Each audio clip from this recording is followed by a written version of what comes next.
Hey, hello everyone. I'm Jazz and I'm the Member Engagement Manager at One Nucleus. And I'm delighted to be joined today by Cathie Mackay as part of our Conversations in Career series. So, today we're going to be talking a little bit about Cathie's career, how she got to where she is today, and the kind of challenges and advice she might share for people who might be considering a similar career or just a career in life sciences in general.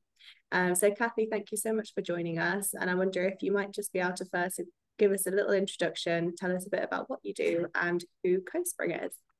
Sure, yeah. Really nice to be here as well, Jazz. I'm Cathie, as Jazz said, and I've currently run my own company called CoSpring, and it does a number of things. One, it's around supporting the growth of others, predominantly in the life sciences sector, but with coaching and support and growth of others, it can be in absolutely any aspect of life. I do that. I support individuals, teams, leadership, just come off a piece around supporting women in leadership in another sector, actually. And the other thing I do is, and we'll probably get to this later, linking in from my previous career. When I worked in the pharmaceutical industry for quite a long time, I led international teams covering environment, health, safety, all the aspects from acquisitions, divestitures, integration, transformation, day-to-day activities. So really, I'm focusing now on supporting biotechs and other organisations in those aspects too. So it's really a hybrid offering, really just built upon what I've done and what I love. And probably that's one of my biggest takeaways really about career to date. Ensuring you're doing something that you do love and that you know that you've got passion and drive for, and you'll probably do it reasonably well if that's the case. Brilliant. Thank you so much, Cathie. So, I'm going to go all the way back now to kind of when you were at school to kind of piece together this journey for how you got to where you are today. So, did you go to university or? Mm-hmm. Yeah. So I went to university and I chose environmental science, which this was quite a long time ago now. So it was something when environmental science was relatively new and nobody had heard of it very much. And I chose it because I wanted to infuse both my ideas around being passionate, involved with science, but I also have always been really fascinated with people. And so for me, it was looking at how is it that people can affect positively or negatively the world that we live in, the things we do, the quality of life that we have. And when I read the whole description of the course, I just knew it was the one for me. So jumped in there and did that. Amazing. It's nice actually, I guess that you've studied environmental sciences and you've kind of you're still doing that now. And so after university, where did you go next? Hmm. Well, maybe just before I finished, because I did a sandwich course, as they were called at the time, with the industrial placement year. So I had a year out with Shell and really enjoyed that. It was doing analytical chemistry around pollutants, be they oil derivatives or other materials that might have got into the sea or actually into pollen in bees from pesticides, that was. And so I learned very much from that. I wanted to work in industry. I could see that's how I could meet a wide range of great people, but also I felt I could probably have the biggest impact. And so my learning from university was not only I knew that I was working in a kind of area I enjoy, but people are important to me, and I wanted to have as big as impact as any one small person can have in the kind of things that I was doing. So I left university initially, and then I did a postgrad through Cambridge on production engineering and management, which was very practically based. So we travel around the UK in minibuses, staying in all sorts of B&Bs, doing 2 week projects for all different types of organisations, be they advertising companies, be they R&D organisations, manufacturing, a pottery business, all sorts of different organisations. And that was a group of about 24 of us. I learned so much that year about not only engineering production management, but also about life skills around, if you've got 2 weeks to be given a brief in an organization you've never been before, you learn an awful lot about how do you get the most out of the people you need to speak to in a way by which they don't feel threatened, and they'll be open and they'll talk to you about, because it's normally a problem they gave you, right? So you had to find out what the problem was and then come up with some options. So, and I got to travel in South Africa as well. We did some work there. And then I had to look for a job. And so after that, I looked for a job, and I got 2 offers within the same week. One of them was in the pharmaceutical industry, and the other was working for local government in an environmental health officer job. And I thought about it for about, I don't know, an hour or two, and I visualized myself, and I just knew industry is where I wanted to be, although I'd never heard of the place that I was meant to be working, but the content was there. Amazing. So what kind of solidified that decision for you then, going between the government and the pharmaceutical company? And I think this was a really big learning, and maybe relevant to anyone trying to make a decision. I imagined myself doing the job day in, day out. I'd been to the interviews, I'd met the people I'd be working with. I saw the range of topics I would do.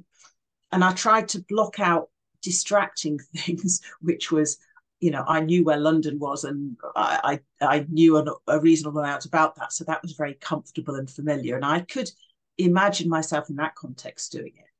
But when I imagined myself actually doing the work they were asking me to do, and the work that my manager, or the person who would have been my manager, was doing, because that was potentially my next role, kind of my heart wasn't, I didn't jump alive. And when I did the opposite in the pharma industry and saw all the things that were going on and the impact I could have and the types of people there, I said, I don't really care. I don't know where this place is. I'm going to give it a try, because this is where my heart is. This is where I think I can give best of myself and hopefully learn a lot too. Amazing. I think that's some really great advice, actually, for people to kind of imagine themselves in the role. You kind of attach more value to it, and also your own values as well, and how they then will align in that role. So when you were at university, did you kind of have like a career goal in mind, or was it just as you were looking for roles, these two kind of came up? Yeah. No, not at all. I went to university. I enjoyed my course. I enjoyed my time there. And then all of a sudden, before you know it, you're in year 4 and you think, oh, I've got to do something. As I say, I was fortunate because I got the postgrad opportunity, which gave me a little bit longer. And it was through that I really realized I needed and wanted to work in industry. Whilst I was actually at university, I suppose my placement year gave me that idea as well. So that the placement year helped me decide that too. So I think what I learned from that was the experiential element of it. So trying to make decisions around things that you've got no experience of is really, really difficult, right? You almost may as well toss a coin, because it's very difficult to tell. And so that's why I think the whole point about imagining you're there, if you haven't already done something similar or that you can read across to, deeply imagining, not just at superficial level, but really tapping in to the inner you and the things that are important and the things that give you joy and the things that create growth and learning and all the things that bring the positive side in us, figuring out how much of those are going to get fed by that role. And that's worked for me. So that was really probably the key learning. Amazing. So when you joined this pharmaceutical company, can you tell me a little bit about how you started and then progressed within it? How long were you with this company for? Yeah, so I was with, well, the pharmaceutical industry kind of merges. And so the organization that I was there for about 7 or 8 years. And within that, I had three or four different roles, depending on how you want to view it. So every couple of years, I moved on to something else. I started out in a role which was quite specific and not something I would have wanted to do for that long. It was writing substance information sheets. So, you know, all the data sheets where it tells you about the hazards and risks. It wasn't really all automated then. So real people like me had to research things and write them. But I was mentored by an amazing guy at the time who was getting close to retirement, and we shared an office and we co-wrote them. And so I learned an awful lot about just how the EHS department works. And from that, I figured out the kind of roles that I wanted to do afterwards. So yes, I did that for a couple of years and then moved on to my first, what would be a junior advisory job. And I moved to a different part of the country and got a junior advisory role there in a different part of the pharma industry. The first part I was in primary manufacturing, and then I moved to secondary manufacturing for my role there. So yeah. Amazing. And when you were kind of progressing within these roles within that same company, is that something that you actively kind of looked for, or did the company nurture you and promote these opportunities for progression? I think you've always got to be looking for them, because if you don't exude the vibe that you're keen and you want to grow and you want to do different things, then I mean, companies aren't people, despite the fact we do tend to, in our own mind, think of them as a living entity. You know, that they're there for a function, return value to shareholders and create great products. And so whilst we're all fulfilling roles, the organization will happily keep us doing that, because actually it's least disruptive, you know. Now, great managers obviously look out for their people. And so if you've got a great manager, they will talk to you about that, your development plan, what do you want to do. But you may not always get that. You know, I'd love to say every single manager is superb, but in reality, you know, you're going to have some that are more supportive than others. And we are accountable for our own life and our own journey. And so you do need to give out the signals. I think you do need to be patient as well, though, because be it in small or big companies, the exact thing you're looking for is unlikely to come straight away. But I always asked myself, what am I going to learn from this? What's the new either skill or knowledge or experience I'm going to gain, and am I going to enjoy it? And if there was something there, then I gave it a go. Right? You know, because no job's forever, and normally within any job, you know, if you've done it for about 18 months or so, you've definitely learned something. You've demonstrated to yourself and others that you've learned a new skill and that you're hopefully a good team player and you can deliver results and whatever. And then if you've kind of either fallen out of love with or got a bit bored with it or just fancy something else, then you can then start to look for the next one. And so I was fortunate, you know, within the different pharma organizations I work for, I worked in primary manufacture, secondary, R&D, corporate headquarters, supporting the commercial business. So and managed to lead international teams of about 175 or so professionals. So I was very fortunate. I won't say lucky, because I think it's a word we use quite a lot, but there is a bit of luck in everything.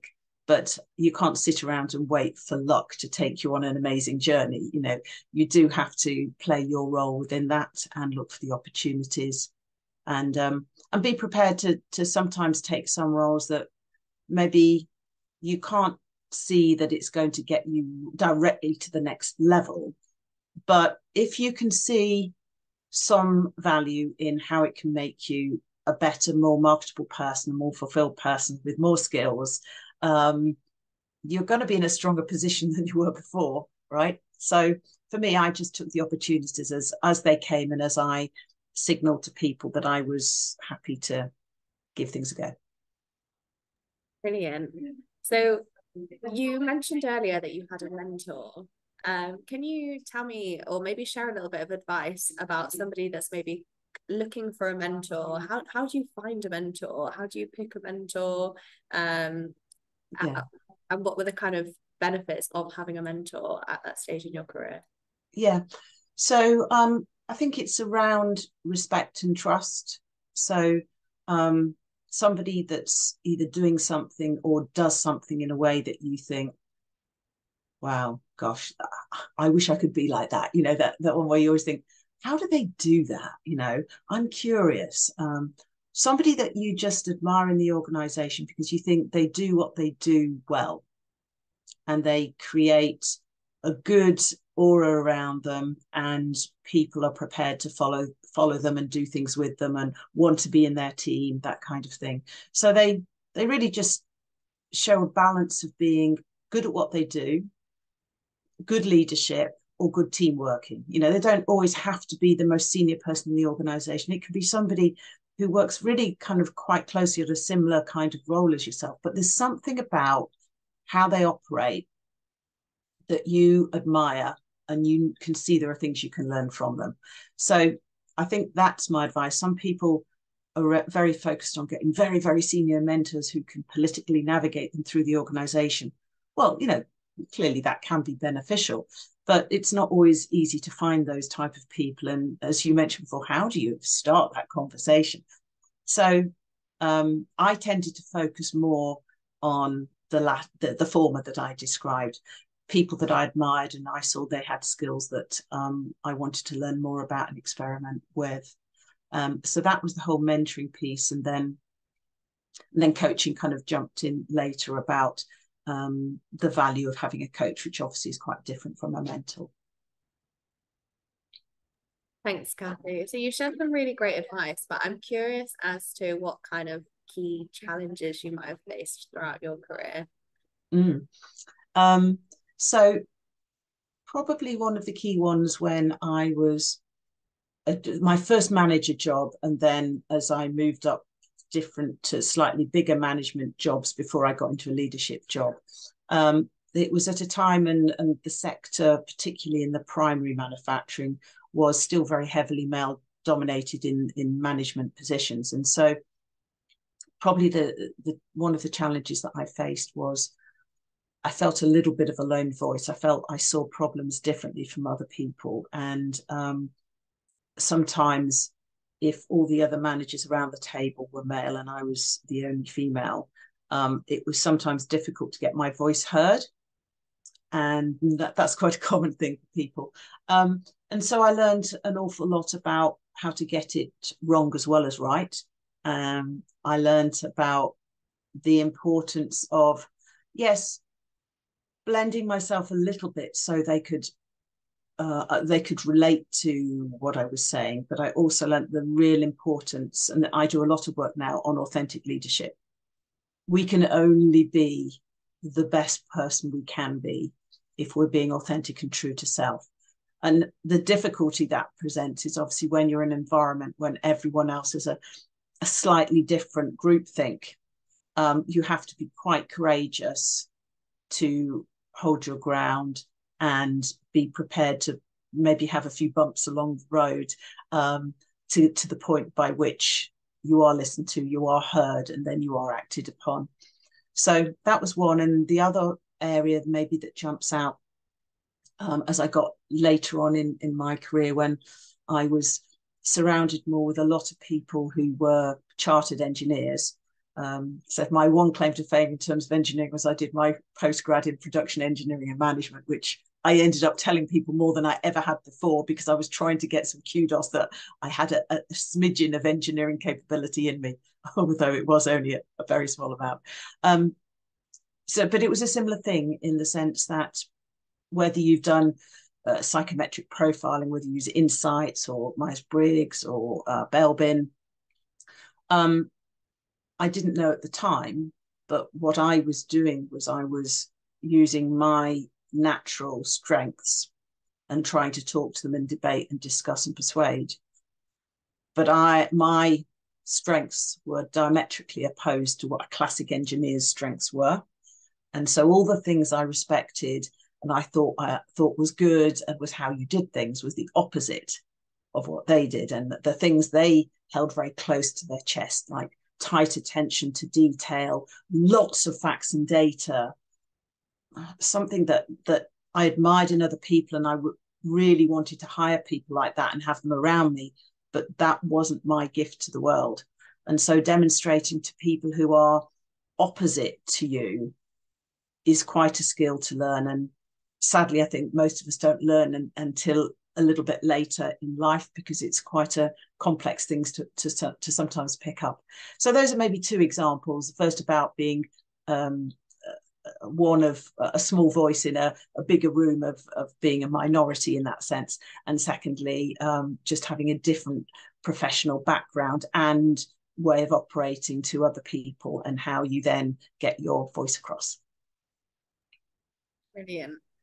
So the move that you've made now from kind of going from pharma and now supporting these smaller biotech companies, what things did you learn that you've taken with you from that experience that's allowed you to now support these smaller companies? Yeah, great. So one of the roles that I had about two roles before I left, I set up a group of people who were to work with the small suppliers and biotechs with the pharma industry. And what I did is I had a group of people, international group of people, who initially started kind of auditing the supply chain and figuring out what they were doing and what they weren't doing. But very much focused on not only what is it they're not doing, but what are the gaps and what do they need support with? And so instead of just having people that audited suppliers to death, it was around, yes, you have to do an audit to find out where they are, but then figure out what the gaps are. We're very focused on the gap analysis, the action plan from that, and then what was the competency gaps and what did they need to support that growth, rather than huge amount of focus on capital management plans and driving to the nth degree. Because if the capability isn't built, then they're just going to keep on having similar but different issues in the future. What I was looking was a true partnering approach. So my learning from that, working with and supporting smaller organizations, I feel I have some level of understanding and compassion for it. I have supported so many people through growth journeys, be they individual or teams. I've helped form new teams, transform teams, and all my most recent experience through all the coaching training I've done, I'm trying to blend all those together to help those biotech organizations remain focused on what is imperatively important to them, which is creating some amazing new leads and potentials for new products, but also being really authentic in who they are. You know, they've all got such great charm and intrigue and uniqueness. And they, you know, tend to hire lots of great, vibrant people. And it's helping them to join that formula together, but also know how to speak in the language that the larger pharma companies maybe want to hear, and how to bridge that gap, but do it all authentically so that they don't feel that their issues or ways of being are compromised. So in a nutshell, sorry, and the other thing, sorry, I wanted to point out on that is obviously when biotechs are going through their growth journey of, you know, starting very small and then they get to a reasonable size and then explosion of growth, huge amount of support opportunities there to enable that their people grow with them, and also recognize when they need to bring new people in as well. Because if you've hired somebody into a role for when you're very small, if that person then needs to manage an international team of, say, 20 people, their skill set, they may be able to adapt initially, they may have a growth journey, or they may just not be the right person. And having that honest conversation with all parties and then making the decision that's needed. Brilliant. But I think we could probably talk all day about your careers. It's so interesting. But I'm wondering if maybe as we wrap things up, you could maybe give me one final piece of advice that you would give to maybe younger Cathie who's starting out her career and considering a career in life sciences, or maybe with a bit of environmental focus or leadership. Yeah. It's really interesting to ask myself that question. I think the one I'm going to pick out is around staying true to self and authentic to self, regardless of the huge pressures, but recognizing that you will have to flex a bit. And those aren't meant to be contradictions in terms, right? So while staying true to self, just be very open to flex a bit to the right, a bit to the left, a bit forward, a bit backwards. And if you do that, you will absolutely be okay. And on the theme of being okay, we all have periods in our life whereby either we're in a job that we're not happy with, or we don't get on with our manager, or the peer group we're with isn't as kind of comfortable for us as we would like it to be. It's reminding yourself it's not forever and it will be okay. And being thoughtful about how do you move yourself to that position. So it's almost like a reassuring hand on the shoulder, I think, because as you go through your career, particularly in the early days, there's lots of worry and stress and, what are people expecting from me? Am I being too hard on myself? There's a little bit of, if you do the best you can and you're open to things, you probably are going to be okay.